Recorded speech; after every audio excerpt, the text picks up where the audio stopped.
Hi everyone, welcome back. I hope you're all doing well. So today's case, we're back in the UK again, and we're going to be talking about a pretty infamous serial killer. And even though he is infamous, I wouldn't be surprised if you've never heard of him either. But today we are going to be talking about the self-proclaimed Crossbow Cannibal, aka Stephen Griffiths. And side note, I really struggle to say his last name. Griffiths. So I'm probably not going to be saying it that much in this video. But yes, Stephen named himself the Crossbow Cannibal. And why did he give himself this name? I mean, it's pretty self-explanatory. He did some pretty terrible things with a crossbow and he claimed to eat his victims. Now, Stephen, and you will definitely pick up on this throughout this video, he loved attention. That is what he wanted. He wanted to be an infamous serial killer. He did all of this for attention. He idolized serial killers from all over the world. He wanted to be one. And the acts that Stephen carried out are just absolutely horrific. But he enjoyed carrying out these acts because it was going to make him infamous, because he was going to become a serial killer. And one of the most chilling aspects of this case is that one of the murders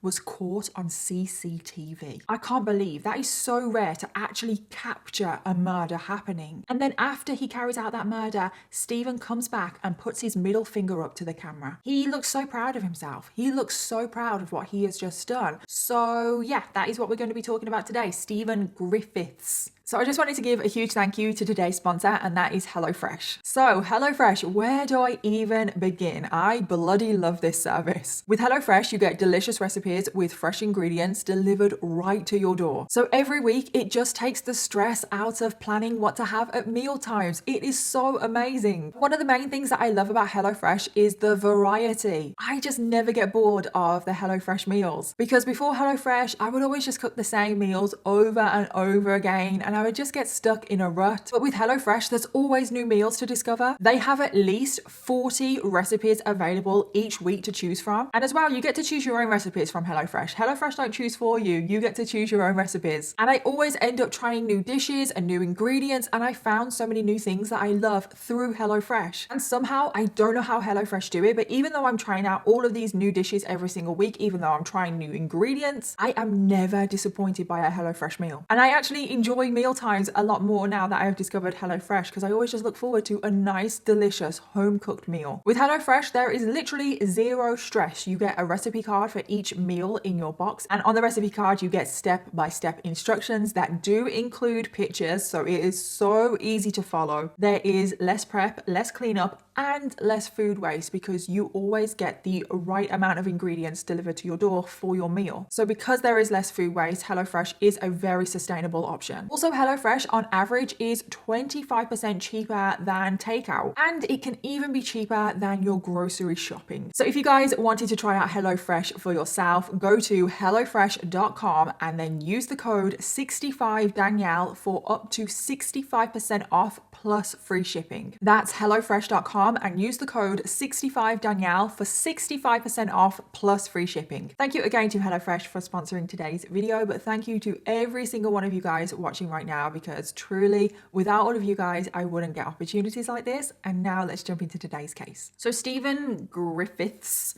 was born on the 24th of December 1969, making him a Capricorn. He grew up in Dewsbury, West Yorkshire, where he lived with his two parents and his two siblings. So as a child, Stephen grew up on like a typical street in Yorkshire. He lived on a cul-de-sac. It was quite a busy street. There was lots of neighbors, but the neighbors didn't really know Stephen. However, they did have one thing to say about him, and that was that he was a bit odd. He was a child that didn't really mix with the other children in his neighborhood. Even though the other children would play out in the street together, Stephen would never want to mix with anyone. Even when neighbors did see him and they said hello to him, he never really had anything to say. He was very socially awkward and shy, but it went further than that because he was just a bit odd. Like, he was described as an oddball. It's said that Stephen, as a child, he did struggle to fit in and make friends. However, Stephen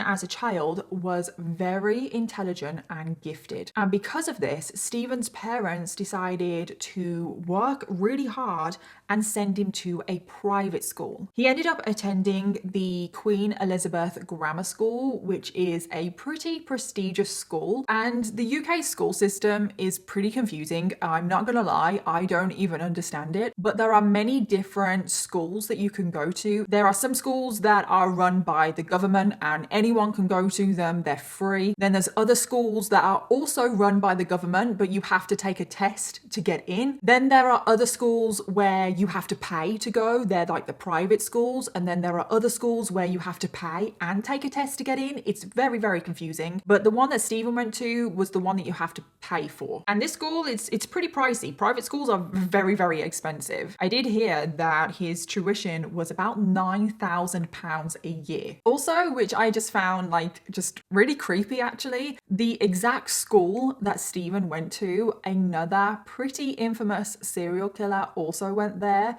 John Haig, who is the acid bath murderer.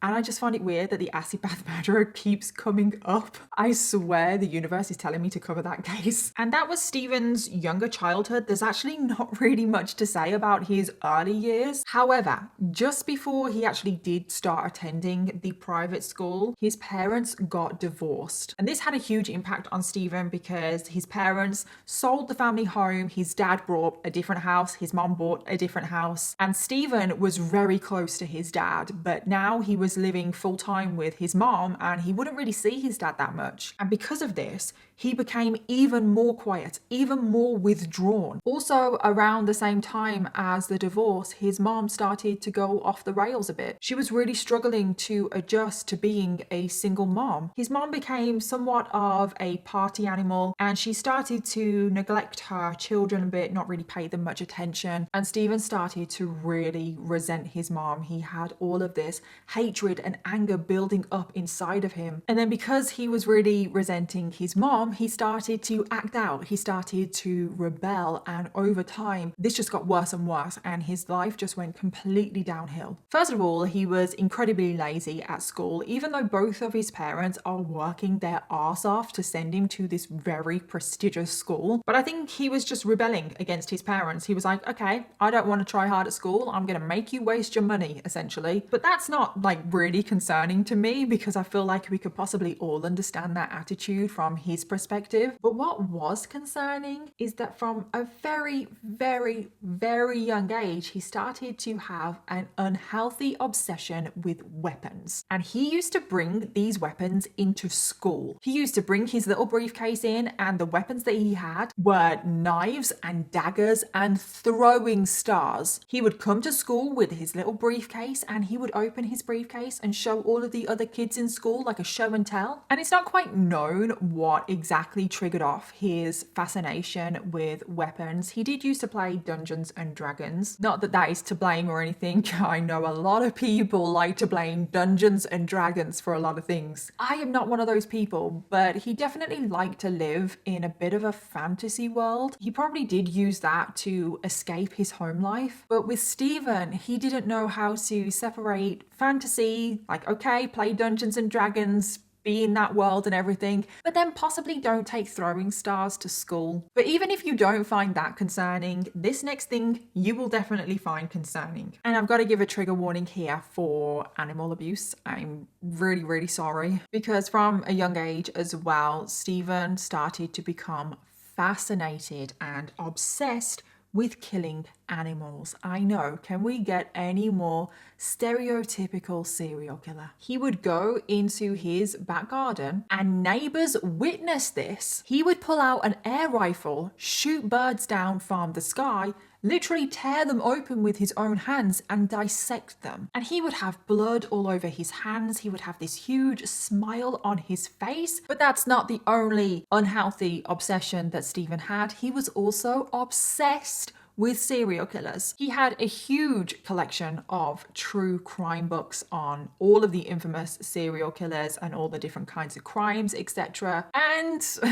if you came into my house, if you looked on my Google search history, you would probably be concerned as well. But Stephen's obsession with serial killers and murder and true crime was not for the right reasons. He was obsessed with Jack the Ripper, but most of all, he was obsessed with Peter Sutcliffe, aka the Yorkshire Ripper. And not long after Stephen's obsession with serial killers started, at his school, strange messages would like pop up on the school bathroom walls. One of these strange messages actually threatened to kill one of the female school teachers. And these, of course, were written by Stephen, not that anyone at the time knew. So that's not a very good combination, is it? We have somebody that is obsessed with serial killers and murder, somebody that is actually killing animals, somebody that is obsessed with weapons and is already at a young age expressing that they want to murder women. So we now get to 1986. Stephen is 16 years old and this is when he leaves school. He actually drops out of school. Even though his parents have spent all that money, he does not care and he drops out of school. And then from this point on, Stephen just kind of drifts around. He goes from job to job, but he doesn't really end up doing much and his life continues to go downhill. And it wasn't long until Stephen turned to crime. He was actually 17 when he started shoplifting. However, it wasn't just like petty theft, shoplifting and such. It escalated pretty quickly because one day he was in a supermarket in Leeds and he was shoplifting and the store manager caught him and confronted him, to which Stephen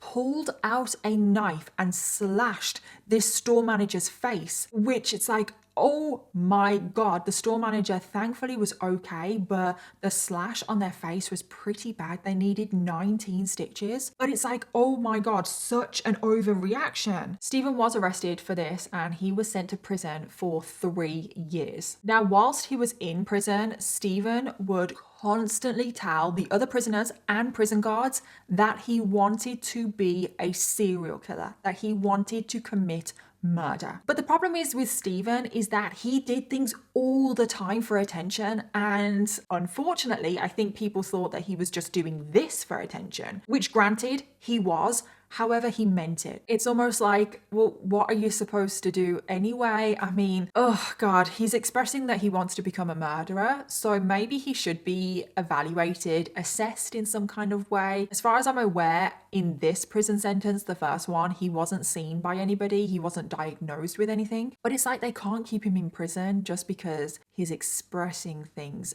But I do feel like if someone is expressing that they want to be a murderer, that they want to be a serial killer, maybe when they are released from prison, you should keep a closer eye on them. So after serving approximately half of his 3-year sentence, Stephen was just released out into the public. So then in 1989, he is currently 19 years old. He is rearrested because he is caught in possession of an air rifle, which goes against his probation terms. So he is back in prison. He gets released again after a short period of time. It is now 1991. Stephen is currently 21 years old. Stephen was arrested again, and this is because he held a knife to a teenage girl's throat. Now, the story behind this is that there was a group of teenage girls and they were laughing, and Stephen thought that these group of girls were laughing at him, and he decided to take a knife out of his pocket and hold it to this girl's throat. Again, like, what the hell? These girls probably were not even laughing at him to begin with, but what an overreaction. For this, he was sent to prison for 2 years. Now, it was during this prison visit that he was given a mental health evaluation, and Stephen was diagnosed as a schizoid psychopath. Now, I wasn't too familiar with this diagnosis before this case, so please correct me if I'm wrong, but apparently it is a pretty rare condition to be diagnosed with. But those that are diagnosed as being a schizoid psychopath basically just lack emotion in general. They don't really feel happiness or sadness or anger. They're just empty. They are just empty inside. They are unbothered. They don't really want to interact with other people. They want to keep to themselves. They lack humor. They don't really understand normal social cues. A lot of the time they are seen as loners and they have no desire for close relationships with anyone, like no sexual relationship, no friendship, no family. And if you think about Stephen and his childhood and his personality, what we know of it, that really does fit Stephen. He doesn't really have any friends. He is definitely described as a loner. He doesn't like interacting with people. He likes to keep to himself. He has a lot of difficulty expressing emotions, and he doesn't really know how to process emotions either. He severely overreacts to situations. Something else that I read about, if you are diagnosed as a schizoid psychopath though, is that you lack drive and motivation. Now with Stephen, I would 100% agree with that. He doesn't really have any drive or motivation.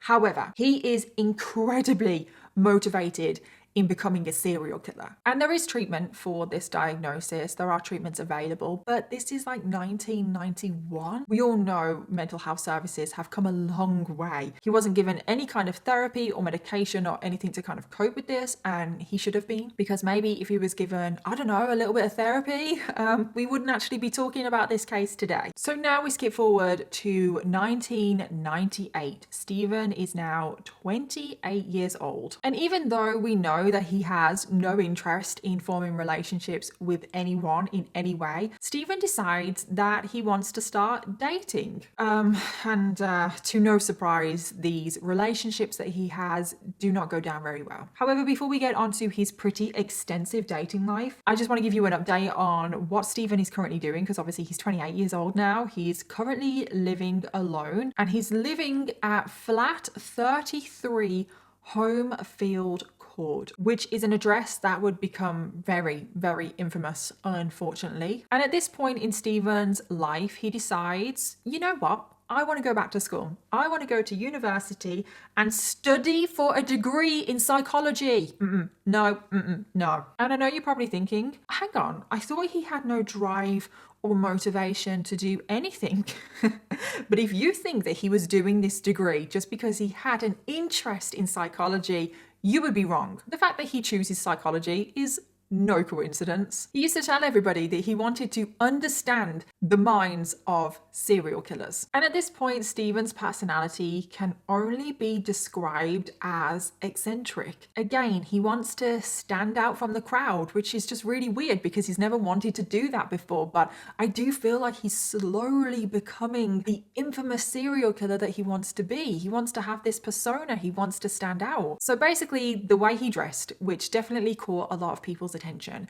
He dressed like he was in the Matrix. He wore like a really long leather black coat. He slicked his hair back with oil, and he wore sunglasses, like dark black sunglasses all year round, inside, outdoors, everywhere. He wore sunglasses. He looked like he was in the Matrix. But it's not just the way he dressed that made him stand out. Probably the way he dressed didn't stand out at all, because he had pet lizards, which nothing wrong with that. Like, if you like lizards, go and get yourself some lizards. But he would take his pet lizards for walks as if they are dogs. Now, I have never seen this before, and it's something that I actually don't think I want to see, because the lizards that he had were 3 foot long each. Like, they were huge. They're not like these little baby lizards, because you probably couldn't really walk those anyway, but I am talking about monster lizards. And he is walking them, one in each hand, down the road. But he didn't just take these lizards for walks. He would also put these lizards in backpacks. I mean, these backpacks would have had to have been pretty big to hold these lizards, but he would put these lizards in backpacks and he would take them to the club. Again, no, that's not what you want to see. It was definitely a conversation starter. I'll give him that. And he soon gained the nickname the Lizard Man. So Stephen is pretty eccentric, isn't he? And this is when he decides to start dating. Now, I personally think that he didn't want to date because he wanted to date. I think he was learning human behavior, but that's just my theory. So his first girlfriend was a woman called Lee, and she quite liked his personality. She liked that he was a little bit different, but something that pretty much turned her off straight away is that Stephen was so obsessed with himself. But when she went to his flat for the first time, and I can't believe that this is actually a thing, she went to his flat for the first time and she went into his bedroom, and there was a 3 foot tall portrait of Stephen above his own bed. Listen, there is nothing wrong with confidence, nothing wrong with self-love, nothing wrong at all, but that takes it a bit too far. Who the hell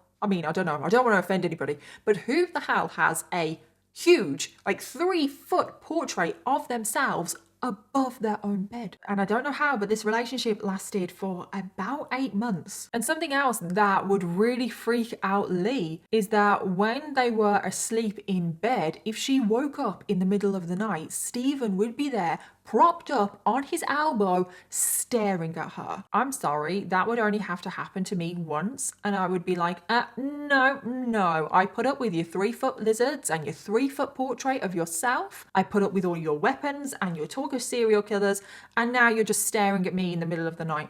No way. But after 8 months, she did break it off, and Stephen didn't take this too well at all. And in response to this, he actually posted a book through her letterbox, and the book was on the infamous serial killer son of Sam, and that's just really creepy. So Stephen moves on to his next girlfriend, a woman called Zita, and she is left way more traumatized than the first girlfriend. So they first met through a dating column in a newspaper, and she did pick up on Stephen's very strange habits pretty quickly. There was actually one thing that she found really strange, and that is that Stephen had to sleep with cotton wool stuck in his ears every night because he had a phobia that when he was asleep, insects were going to crawl into his ear. And Stephen, if he couldn't find his cotton wool to put in his ears, he would literally just stay up all night. And of course, we know all of his other quirks that we learned from his previous girlfriend. Now, aside from all his quirks, Zita actually stayed in a relationship with Stephen for 2 years. However, the whole relationship, Stephen was lying to Zita because Stephen said that he lived with his parents. So Zita had never actually gone to Stephen's home because he was always like, oh no, I live with my parents, we don't want to go there. So one day they were clearly on a date and he slipped up and he said, oh, I just need to get something from my flat. And Zita was like, your flat? What do you mean, your flat? And Stephen just tried to play it off. Oh yeah, I live in a flat.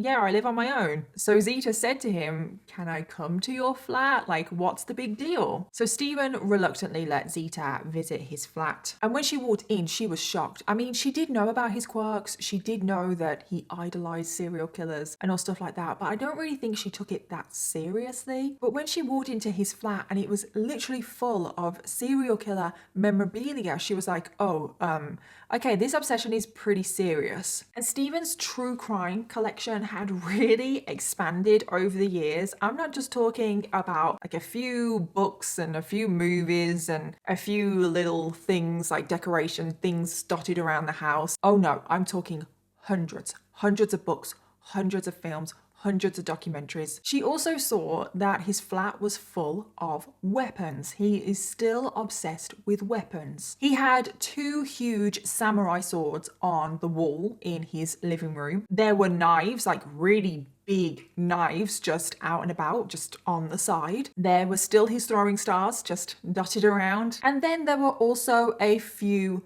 crossbows just leaning up against the wall. And when she saw this, she saw the weapons, the crossbows especially, she was like, no, I'm out. She was absolutely mortified and she felt scared because he was already a bit of an oddball, and I don't think you could literally get more red flags if you wanted them. She quickly got out of the flat. She made an excuse. She was like, oh, I'm feeling a bit sick. Like, I want to go home. She quickly got out of the flat and broke up with Stephen the next day. So that was his second girlfriend, and she was left traumatized after this relationship. But now we move on to Stephen's next girlfriend, a woman called Kathy. And if it's possible, she is left even more traumatized. So Stephen first met Kathy when she was working as a prison guard in 2000, and Stephen was currently 30 years old. And I just can't help but think, was the fact that she was a prison guard like alluring to him? I didn't see that anywhere, but I just feel like, why has he met a prison guard, seeing as he's so fascinated with criminals and stuff? But the first thing that Kathy noticed when she was in a relationship with Stephen is his clinginess. He was like cling film. It was in a possessive kind of way. He wanted to basically monitor Kathy at all times, and this soon turned into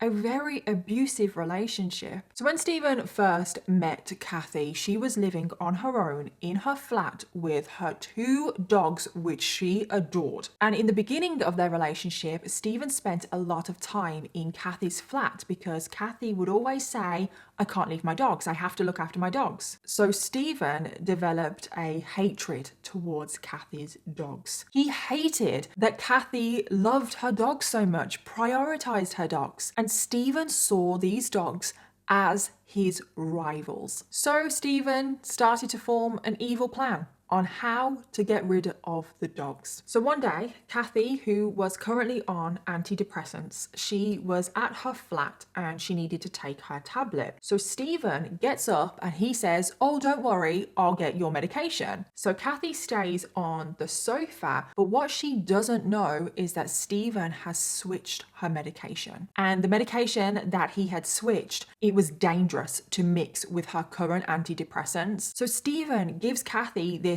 new medication. Kathy takes it and instantly she starts feeling very sick. She feels very nauseous and she's like, oh my God, what the hell is happening to me? She's going faint. And Stephen is just looking at her and he is laughing and he's just like, oh, you can't mix those medications. You're dying. I wish I was making this up. He actually said that. He actually stood over her and was laughing and said, you're dying. And Kathy was like, what the hell do you mean? Like, what the hell is going on? But she was feeling so ill. She was like, Stephen, please take me to the hospital. I need to go to the hospital. But he flat out refused. So Kathy, I don't know how, but she managed to drive herself to the hospital. And thankfully, Kathy was okay. She got to the hospital in time. They pumped her stomach. And other than the psychological trauma, she was actually okay. So then when Kathy went home the next day, her dogs were missing. The dogs were just gone. And she was like, Stephen, where are the dogs? And Stephen made up a story and he said, I think somebody broke into the flat last night and stole your dogs. And Kathy was instantly heartbroken, but then she started looking around the flat and she was like, but nothing else is missing. Why would someone just want my dogs? But then Kathy spoke to a neighbor who said that at 3:30 a.m. the night that she was in hospital, they saw Stephen leave the flat with the 2 dogs, then return without them. Stephen had dropped the dogs off at an unknown location and just abandoned the dogs. I can't believe I'm saying this, but the dogs, we don't know what happened to them. Kathy never saw her 2 dogs again. And that was Stephen's whole plan. That is why he poisoned Kathy, to get her out of the house so he could get rid of the dogs. So now you're probably thinking, okay, so Kathy clearly broke up with Stephen after this. But sadly, no. Stephen had managed to get his claws into Kathy too deep at this point. This relationship was very abusive. Stephen was very, very manipulative. He did treat Kathy as a possession. For example, when they were out on the street, he would hold her hand, but not in a loving way. He would hold it way too tightly and way too publicly as well, as if she was a possession. He wanted everyone to know that Kathy belonged to him. He would always accuse her of being inappropriate in public, flirting with other men when she wasn't, dressing inappropriately. He really warped her reality. He broke her down. What he did to Kathy is just disgusting. But the mental abuse soon turned physical. One night after a night out with friends and family, Stephen lost his temper and punched Kathy just square in the face. And I know he did break Kathy's nose at one point. I don't know if it was from this particular altercation, but I wouldn't be surprised because he did punch her in the face quite a lot, sometimes splitting her lip, leaving her face bruised. And then on other occasions, on multiple times, Stephen would just stab. You heard that word right, stab Kathy in the leg, just for the thrill of it. Now, Kathy sometimes did fight back. She did react to this abuse and she did sometimes hit Stephen back, and Stephen apparently loved that. And it's almost like that's why he did these things. He wanted to get a rise out of her. He wanted to get a reaction. He loved the thrill of the fight. He loved it when his victims maybe fought back. And Kathy had a really, really rough time in this relationship. And after being with Stephen for approximately 1 year, she knew that she had to get out. She could not stand this anymore. So she asked a friend to help her move her stuff out of Stephen's flat when he wasn't there. And she fled to her parents' house. And you're probably thinking, yay, thank God, Kathy has gotten away. However, she would not be able to get away that easily because Stephen, he was clingy, like I said. He thought that Kathy was his possession and he would not leave Kathy alone. And he would stalk and harass Kathy for the next 10 years. Every time she moved, he would always find her. Every time she changed her number, he would always be able to track it down. He would sometimes, wherever she was staying, he would go and sit in his car and stare into the house. She would get multiple restraining orders and protection orders and all stuff like that. She would get multiple. And every time one of those orders would run out, Stephen would phone her up and just laugh down the phone. Now, one thing about Kathy is that she loved animals. We know that she obviously did have 2 dogs. She currently has 2 cats, and she had kind of adopted some homeless neighborhood cats. She would look after them and feed them. They were obviously still outside cats, but she would look after them and she did consider them her own cats. And one day she got a text from Stephen, and on that text it said, "Your cats are dead." Now, her 2 indoor cats, they were completely fine because they were inside the house, but Stephen had killed 2 of her outside cats. There was another time as well where Stephen, I've got to give a trigger warning here because this is severe animal abuse. Stephen went to a pet store and bought a puppy. He then got the puppy high on Valium and then attempted to cut off the puppy's tail. He texted Kathy and said, "Oh, I've just got a puppy here. I've tried to cut the tail off, but it's gone wrong." He basically asked Kathy to go over to his place to help with the puppy, which Kathy did.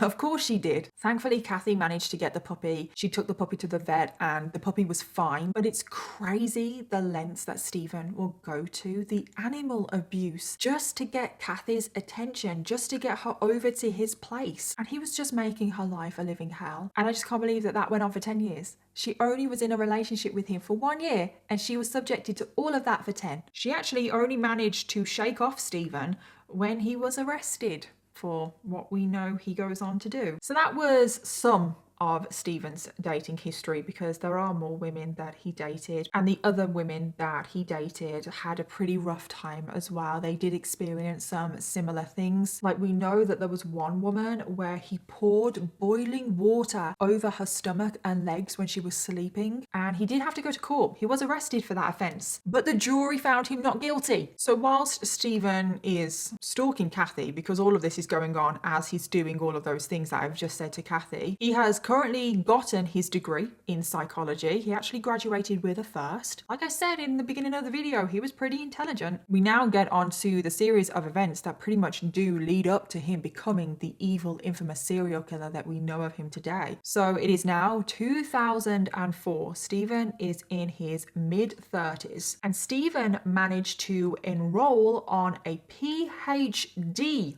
program where he would be studying criminology. It was actually history with criminology, or criminology with history, but criminology, really? I cannot believe he is now studying for a PhD where he is being paid to study about criminology. So the title of his thesis was Homicide in an Industrial City, Lethal Violence in Bradford, 1847 to 1899. So that's why it was history with criminology. He was studying historical murders in his home city. I just cannot believe that he was probably doing research on what to do in plain sight. That is so sick and twisted. But Stephen wasn't your typical student. I mean, we know he's not. Even for a criminology student, he was a bit too obsessed with murder. For starters, he would not stop talking to a lot of people on his course the best way to dismember somebody. This is what I mean. He was pretty much researching what to do, and he was being paid to research the best ways to dismember somebody, because spoiler, he ends up doing that. Stephen also liked to take himself on little field trips. He liked to visit locations where he knew murders had taken place or bodies had turned up, been found. He also liked to visit Wakefield Prison. Do you remember Wakefield Prison, which we spoke about a few videos ago in the video on Robert Maudsley? Stephen liked to walk around the perimeter of Wakefield Prison. Remember, Wakefield is called Monster Mansion because of how many evil, sadistic murderers and rapists are in Wakefield. He liked to walk around the outside of Wakefield, almost lusting after the serial killers and the murderers that were inside. During his PhD studies as well, he was completely cut off from the other students. He didn't really socialize. Also at this point, Stephen had completely cut off his family. He had no relationship with his family, and in 2007, his mom actually spent a short time in prison for committing benefit fraud. So Stephen just didn't have any friends. He didn't have any family, but that was probably how he liked it. But there was something at this point in Stephen's life that was good for him. He absolutely loved it. And what was that? MySpace. Oh, remember MySpace? Well, Stephen loved MySpace. He was able to be whoever he wanted to be on MySpace. He created himself a profile. He gave himself the name Ven Pariah. No one really knows what it means. Pariah obviously means outcast, but no one really knows what Ven stands for. There are speculations that Ven is just a shortened version of Stephen Ven Pariah. And this Ven Pariah pretty much became Stephen's alter ego. And this is not important in any way, but I just had a chuckle when I read this, so I wanted to include it. He wrote on his profile on MySpace, "Physically, I take care of my body and face, especially the latter, which refuses to look any older than a 25-year-old's. He really is delusional, isn't he? I'm sorry, I had a chuckle when I read that. Not that it's important to this story, but I suppose it does show how egotistical he is. And when it came to Stephen's MySpace, just picture basically an encyclopedia on serial killers. On any killers, actually, not just serial killers. And serial killers from all over the world, especially from the UK and the US, and particularly the infamous ones like Jack the Ripper, the Moors murderers, Fred and Rose West, Peter Sutcliffe, obviously. He was also obsessed with Ted Bundy and Jeffrey Dahmer. What is just really probably annoying is that because he was a criminology student, he probably got away with posting all of this stuff. He was also posting some pretty disturbing photos of himself. He would post himself with weapons. He also liked to post pictures of his crossbows. And one of the pictures with the crossbows, he had the caption, "Crossbow is family." Whatever that means, but given what he goes on to do, it's pretty chilling. But it wasn't just his persona and his behavior online that was disturbing. He was also becoming more disturbing in the real world. So remember, he has those pet lizards, those huge dragons essentially. Well, he would often feed live rats to them, which I don't know if they have to be live. I don't know. I don't know if that is actually what you feed them. The disturbing part is that he was showing off his lizards to, I don't know if this person was a friend or a neighbor or just a fellow student, but I don't know. This other person was with Stephen at his flat with his pet lizards, and he got this baby rat out, and this friend, I don't know if he was a friend, but I'm just going to call him a friend. This friend thought that Stephen was going to feed this rat to the lizard, but oh no, he got the baby rat by the tail and he started dangling it over his mouth, and then he just ate it. Like, he literally just bit it in half and then he just ate it and then swallowed it. And if someone hadn't witnessed that, I wouldn't believe it, because he just ate a live baby rat whole, raw. It's like, what the hell? Also, given that Stephen was online, he also started to dabble in the online dating world, and he wasn't really very successful in the online world, but he definitely stalked a few more women online. Of course he did. Something else that Stephen started to do around this time was visit the red light district in Bradford, and he started visiting sex workers quite frequently. He was apparently a pretty well-known face in the red light district. And he was known for his kind of creepy persona. He did have violent outbursts. He was also causing a nuisance in his building, in his flat building. Neighbors were a little bit scared of him. The building manager was so scared of him that the building manager had to fit a panic button in their office. I'm pretty sure as well that because neighbors and the building manager were so scared and worried about Stephen that they installed CCTV in the building, which is the very CCTV that did capture one of the murders. So we are now entering early 2009. Stephen was now approaching 40 and everything just seemed to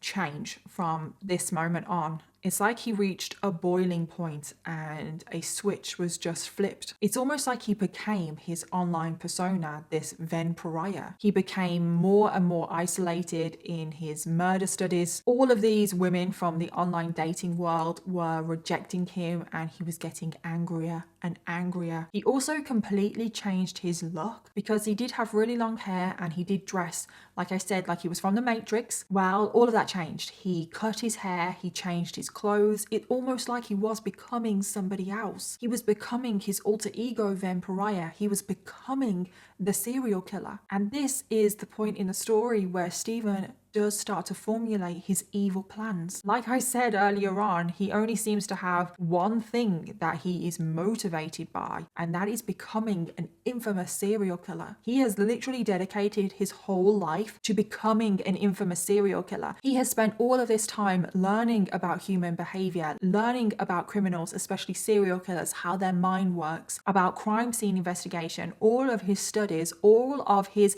experiments on his girlfriends, all of this has been leading up to this moment right now where his fantasies now become a reality and he goes out and searches for his first victim. So on the 22nd of June 2009, Stephen comes into contact with a woman called Susan Rushworth. Susan was 43 years old. She was a mother of 3. She was born on New Year's Eve in 1965. She had dropped out of school at the age of 16, and then at the age of 17 she was involved in a car accident that left her with a brain hemorrhage, which then led her to develop epilepsy. So she already had a pretty tough start in life, but after that she ended up finding a partner. She got married, she had children, but then she ended up getting a divorce, and after her divorce she was just struggling with life, and Susan turned to drugs to cope with life. And this was a very slippy road. Her drug addiction got worse and worse, and she turned to sex work to fund her drug addiction. And Susan's life remained like this for the next 10 years. However, after 10 years, she decided that she wanted to get clean. She wanted to get off the drugs. So with her parents' help, she got off the drugs. She was clean. She was doing really well. However, on the 22nd of June 2009, she got onto a bus to pick up a prescription that was helping her stay off the drugs. It was this day that she would never be seen again, because it was this day that she met Stephen. Now, what happens is not known. We do know that at this point when Susan met Stephen, that she wasn't a sex worker anymore and she wasn't on drugs, but somehow Stephen managed to lure Susan to his flat. Stephen only had one plan, and that was that he wanted to murder Susan. He picked up a hammer, the same weapon of choice as the Yorkshire Ripper, who is obviously his idol, and he just started beating Susan with the hammer over and over again until very sadly she lost her life. He then dragged Susan's body to the bathtub where he dismembered her. He used a variety of different instruments to dismember Susan, including the hammer and knives and power tools, and also the samurai swords that were hanging on his wall. He then disposed of her body parts around the local area. And even though Susan's family reported her missing to the police as soon as they realized she was was gone. No one was able to link Susan and Stephen to each other. No one knew that Stephen had done this. And the disappearance of Susan, because obviously she's a missing person at this point, the disappearance of Susan wouldn't be linked to Stephen until a long time after. So now we get to April 2010, 10 months after the murder of Susan. And in those 10 months, Stephen's life was just the same as it always is. He's a creep in the local area. He carries on his studies to get his PhD. And he was still obsessing over murder. He was probably over the moon that no one had linked him to the murder of Susan. So 10 months later, he was now ready to find his next victim. And this is when he meets a woman called Shelley Armitage. Shelley was 31 years old. She was born in September of 1978. Growing up, she was described as popular. She had a lot of friends. Everyone loved her. She had aspirations of being a model and she had a bright future ahead of her. However, when she was 16, she started dating someone that didn't have the best influence on her and they introduced her to drugs. She ended up dropping out of school and she started taking heroin. Her drug addiction got really out of hand. And like Susan, Shelley turned to sex work to fund her addiction. And it was on the 26th of April 2010 that Shelley was working the red light district in Bradford when she met Stephen. Stephen takes Shelley back to his flat, and again the exact details of what happened are not known. However, as soon as Shelley is in Stephen's flat, he only has one plan in mind, just like he did before. He wants to kill Shelley. But this time Stephen didn't use a hammer. Oh no, he picked up one of his crossbows. The very crossbow that has been leaning against the wall, probably intimidating every visitor of his flat for years. Well, now he is about to use one. It's thought that Stephen pointed the crossbow at Shelley at point blank range and fired. And this is when Shelley very sadly lost her life. But Stephen hadn't finished yet. And this next part makes me feel sick, but he decided that he wanted to make a little video. So he pulls out his phone and starts recording Shelley. This is after she has been murdered, by the way. He first shows Shelley naked in the bathtub. He then shows her hog-tied to his bed, and she has the words "my sex slave" spray painted onto her back. And on the video, Stephen gives this running commentary and you can hear him saying, "I am Ven Pariah. I am the bloodbath artist. Here is a model that is assisting me." And this is just absolutely sickening, like the fact that he did this. Following him making this video, he then drags Shelley's body to the bathtub, where again he dismembers her body in a very similar way that he did to Susan. He then discards her body parts around the local area. And again, sadly, even though Shelley's family reported Shelley missing, no link to Stephen is found. And something that is just incredibly frustrating is that Stephen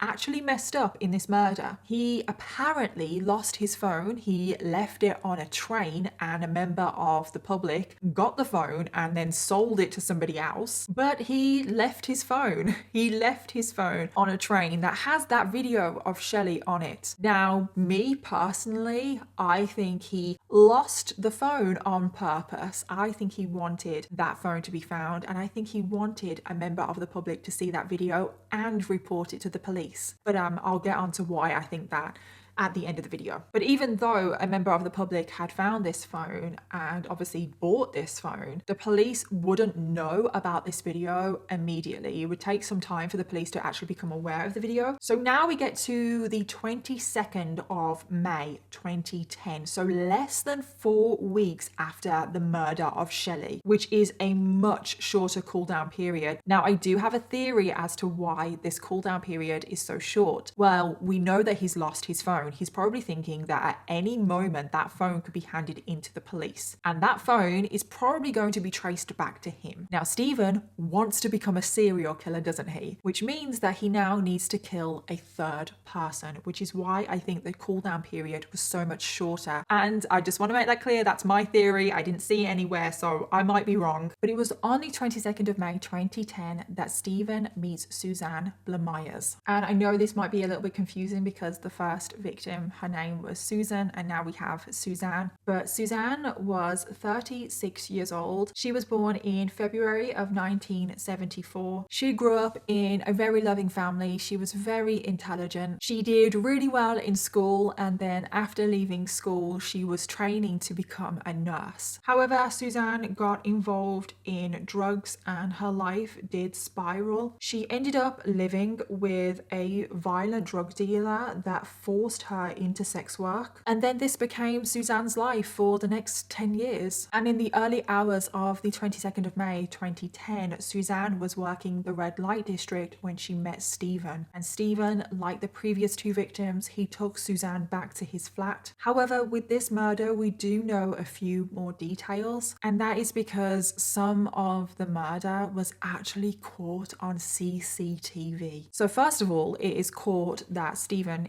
enters his flat with Suzanne, and then literally only minutes after Suzanne enters the flat, she is seen running out of the flat. This is all caught on CCTV. It is thought that pretty much as soon as Suzanne entered the flat, Stephen wasted no time and picked up his crossbow or some other weapon and makes a threat to Suzanne's life. So she runs out of the flat. Stephen runs after her. You can see his face. He looks furious. Just off camera, Stephen does manage to catch up to Suzanne and he wrestles her to the ground. He then knocks her unconscious and drags her down the corridor, and then it gets even worse than that. But Stephen goes back into his flat, gets his crossbow, comes back out into the corridor. He then points the crossbow at Suzanne and fires 2 arrows into Suzanne on CCTV.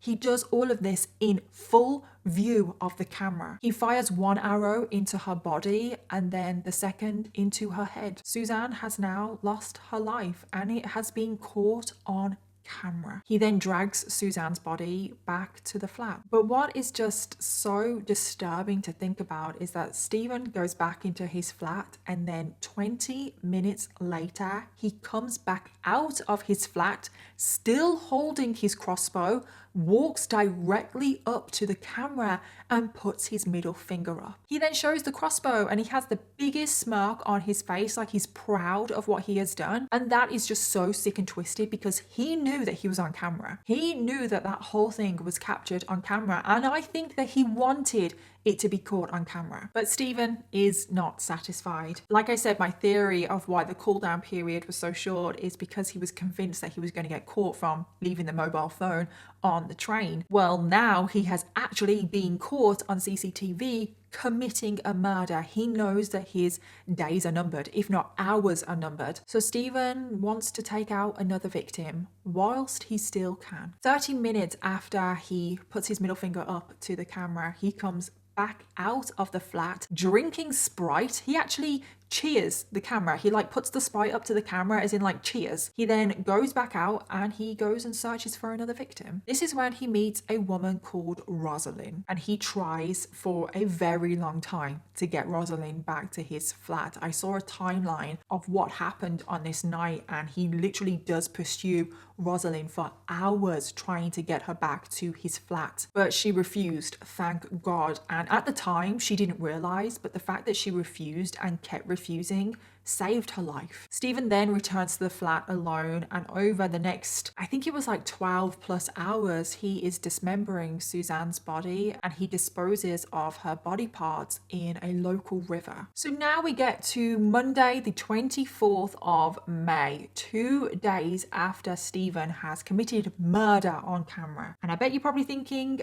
is he going to get caught? Well, yeah, thankfully now he does. Because when the building manager arrives at work on Monday, they start going through the CCTV footage from over the weekend. And all I'm going to say is I'm glad that I wasn't them because I would not have wanted to see that footage. And as soon as they saw the murder happen, they immediately informed the police. And because of the seriousness of what has happened, 60 police officers arrive at Stephen's flat because they know he's dangerous, they know he has weapons, and they storm into his flat. And Stephen is just sat there. It's like he's waiting for them. They read him his rights and they arrested him, and all Stephen had to say was, quote, "I'm Osama bin Laden." Yeah, he actually said that. And it's just like, what the hell? Like, what the hell? Another thing that he has done purely for attention. Following the arrest, the police obviously find all of the weapons, the samurai swords, the hammer, all of the true crime serial killer memorabilia, and Stephen is taken down to the police station for questioning. Now, at this point, they only know about the murder of Suzanne. They don't know about the other two victims. Now, when they are interviewing Stephen, Stephen is very upfront about everything. I mean, of course he is. He wants to be an infamous serial killer. He wants all of the details out there. So when the police ask him about Suzanne, he says, "Oh, I've killed way more than Suzanne. I've killed loads." And when they ask him how many has he killed, he holds up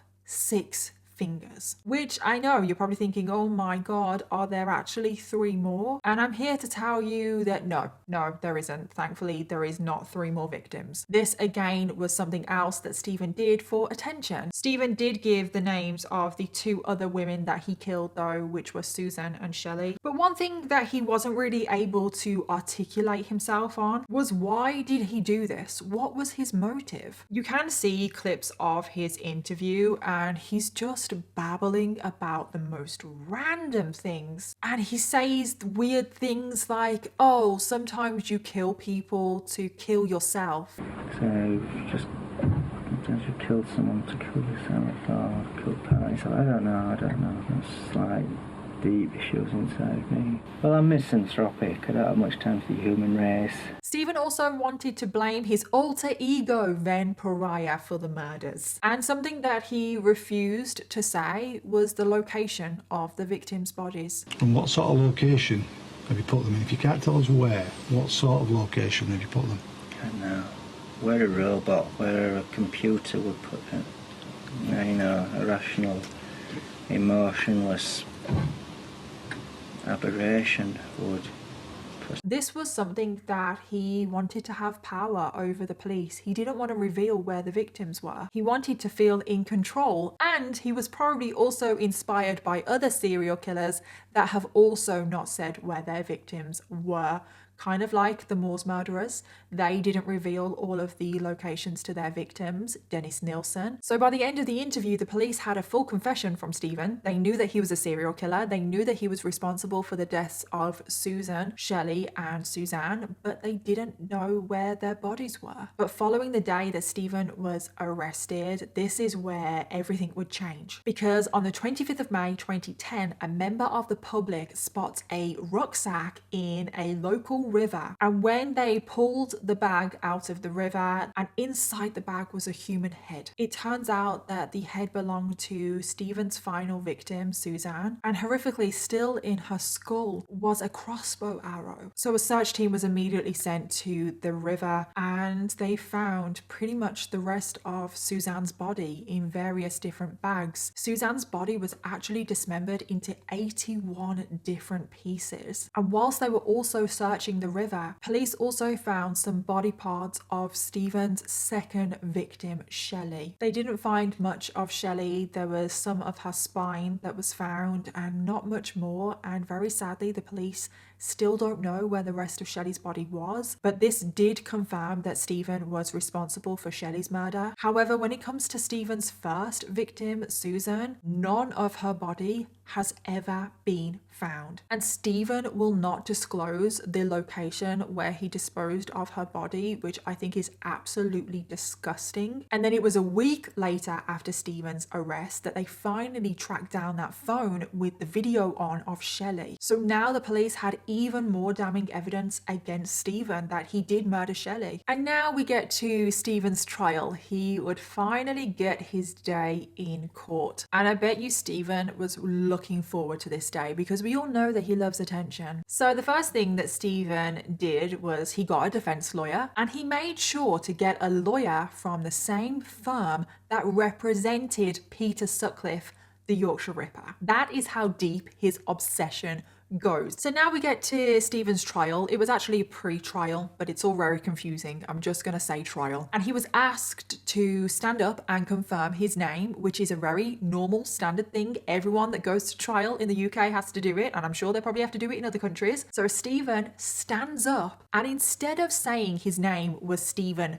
Griffiths, he replied so matter-of-factly, "The Crossbow Cannibal." Yeah. That is when he gave himself the name The Crossbow Cannibal. I bet you he was really hoping that the media would give him a name, but because the media didn't give him a name, he gave himself a name. And this sent shockwaves through the courtroom. It sent shockwaves everywhere because people were like, "Crossbow Cannibal." Everyone knew about the crossbow element to the case, but the cannibal thing, what? And of course, giving himself this name, it made the front pages of newspapers nationwide. So now Stephen was also declaring that he was a cannibal. But the question was it true? Was he a cannibal? And of course, there's no way to actually prove that he is. However, small amounts of DNA of the victims were found near his stove. So that does have a lot of people convinced that he did eat them, because why else would their DNA be found on and near his stove? Now, I don't know if he is a cannibal or not. I do know for certain that Stephen does things for attention. So I wouldn't be surprised if he really was just saying this for dramatic effect.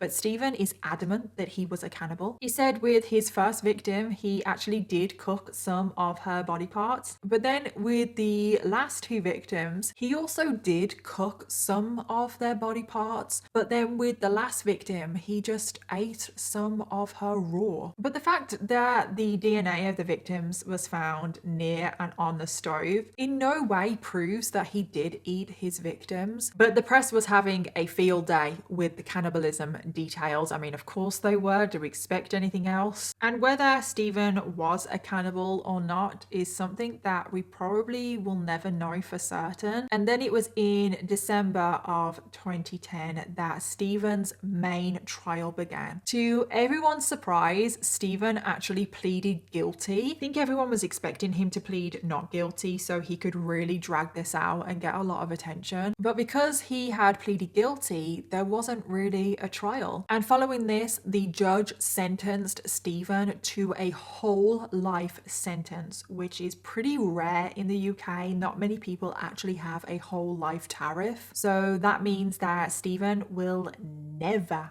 be released. And Stephen Griffiths was sent to none other than Wakefield Prison, aka Monster Mansion, the very prison that he used to walk around the perimeter. And it's just ironic, isn't it, that that is where he has landed. And then finally, because Stephen's antics are not over yet, of course they're not. He wants as much attention as possible. According to other prisoners in Wakefield, Stephen would sit and watch the news constantly, especially when his trial and everything was coming out, because he wanted to see if people were talking about him. And as soon as his story, his case dropped out of the news, Stephen couldn't handle that he wasn't getting attention anymore. And apparently the other prisoners in Wakefield actually started chanting, "You're not famous anymore. You're not famous anymore." And because of this, Stephen tried to commit suicide. He put a plastic bag over his head and tied it with a sock and waited for prison guards to find him. He was resuscitated and no harm was done, but this would not be the first time that Stephen attempted to commit suicide. He would actually do it over and over again. I think he's actually tried to commit suicide 6 times. And according to the prison, Stephen was doing this all for attention. Apparently, Stephen wants to be transferred to a high security hospital, but he is not given what he wants. He has been on suicide watch. I'm not sure if he still is, but I know he's been on suicide watch on and off. But he still remains in Wakefield prison to this day. He is not getting what he wants and he is not being transferred to a high security hospital. And sadly, there is one more thing that Stephen keeps using to keep his name in the newspapers, and that is the location of his first victim, Susan. And over the years, Susan's family have made countless pleas to Stephen to tell them where her body is. Susan's 84-year-old mother is terrified that she will never know where her daughter is. I don't know if Stephen will ever reveal the location of Susan's body, but if he is planning to, he probably will do it in a very public way to get attention on himself again. So when I was doing my research, I kept seeing the same thing crop up over and over again, and that is that no one can figure out what Stephen's motive was for this crime, but I think it's pretty clear. Stephen did all of this. Stephen has pretty much done everything in his life